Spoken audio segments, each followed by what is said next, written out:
that bone dry too. Get that bone dry.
That was our killer whale family showing off their size, speed, power, and problem-solving abilities. These behaviors keep the whales active and engaged.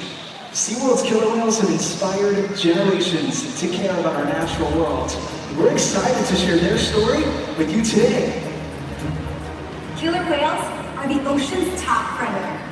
They use cooperation and communication, not just size and strength, to take their place at the top of the ocean's food web. At the bottom are small animals, like krill. At the top, the apex predator, the killer whale.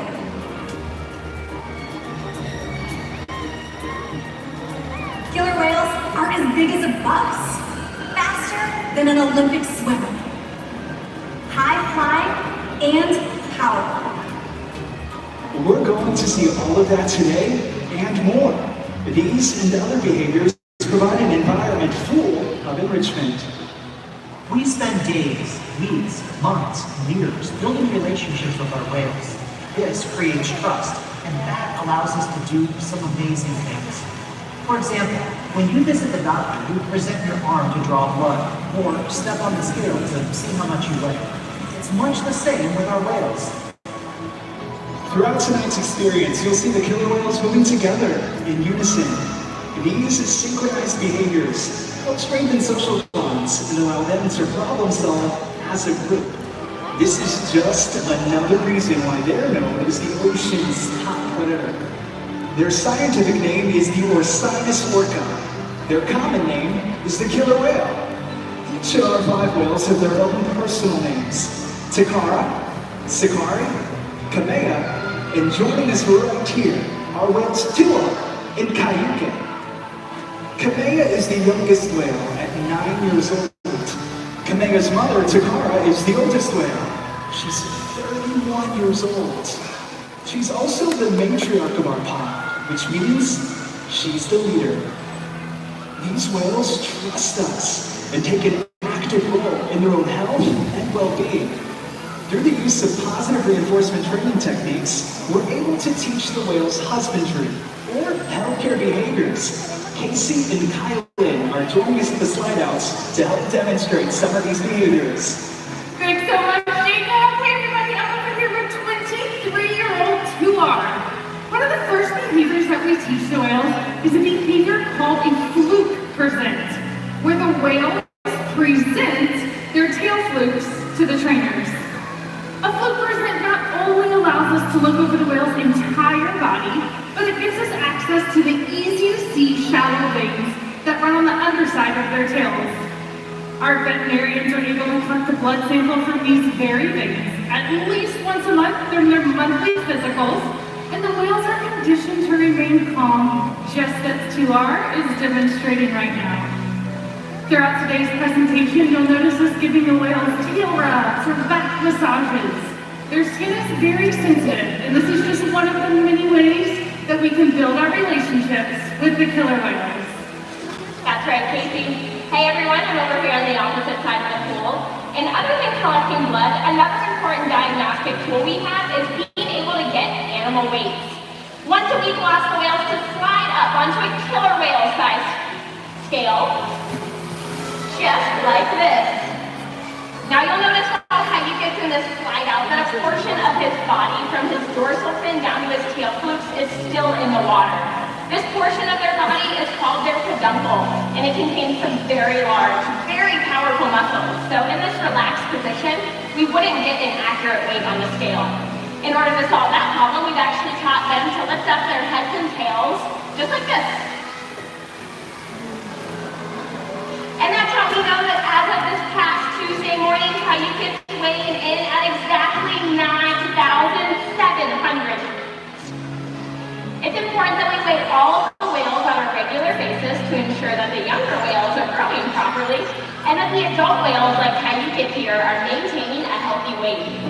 All of these husbandry behaviors help us to ensure that the killer whales are healthy and thriving. And the care isn't just physical. Mental stimulation and play are vital, and we surprise and engage with our whales at every opportunity. Play is how killer whales teach their young to hunt, and for the adults, play is important too. It seems that they just enjoy having fun. Making time for play is an important part of life for killer whales, and for us. Hey everybody, I'm down here with my new friend Camila, and we are spending time with Tuar. So killer whales learn through observational learning or mimicry, which really just means following along with their mom or other members of the pod to learn really important life skills. Here at Seaworld, sometimes we'll play a little game of follow the leader with us. So you want to play a little game of follow the leader with Tuar? All right, perfect. You're going to stick that hand up in the air nice and high and give him a nice big wave. Very nice. Killer whales are not only really curious animals, but they also have pretty good eyesight both above and below the water.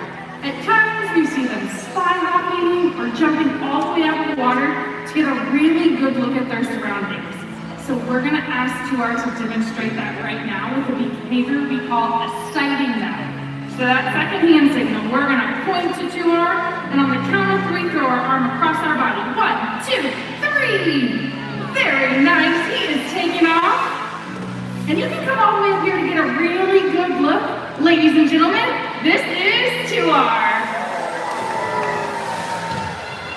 Whoa, Tuar, that was super cool. I am down on the other side with Caillou and my new friend Christian. Go ahead and say hello to everyone, Christian.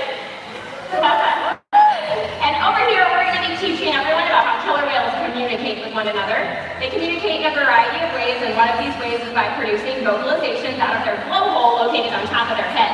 So why don't you go ahead and show Caillou that first hand signal. Go for it.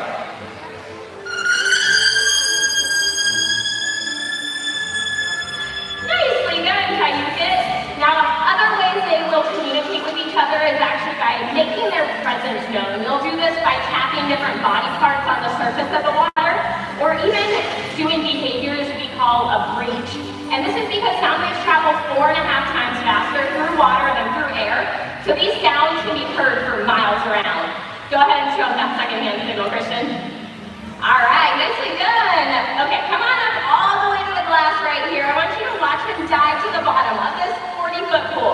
Everyone remember that Caillou here weighs over 9,000 pounds, so it takes a lot of power to get up and out of the water.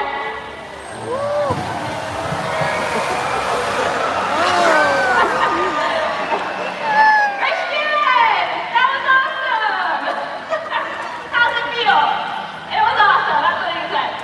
Thank you for being such a good sport with us here today. I do have this lovely Seaworld towel to help dry you off. And ladies and gentlemen, let's hear it for both of our volunteers.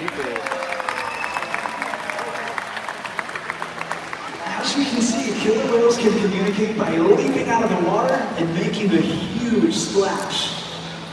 Seaworld's research and observation of the killer whales in our care has shed light on many mysteries that surround these amazing animals.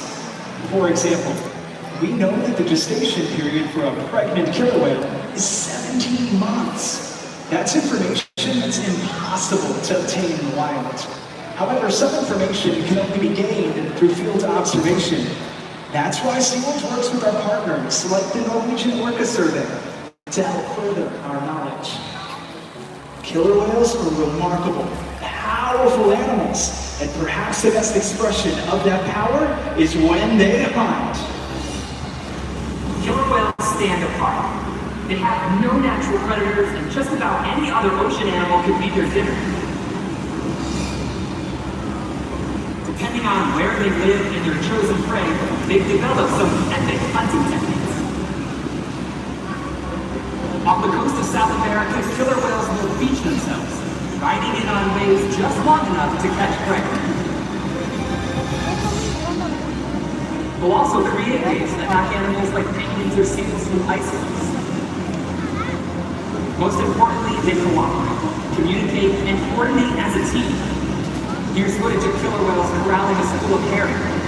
A whale dips in and feeds, while the other whales keep the fish together with swipes of their tail fins.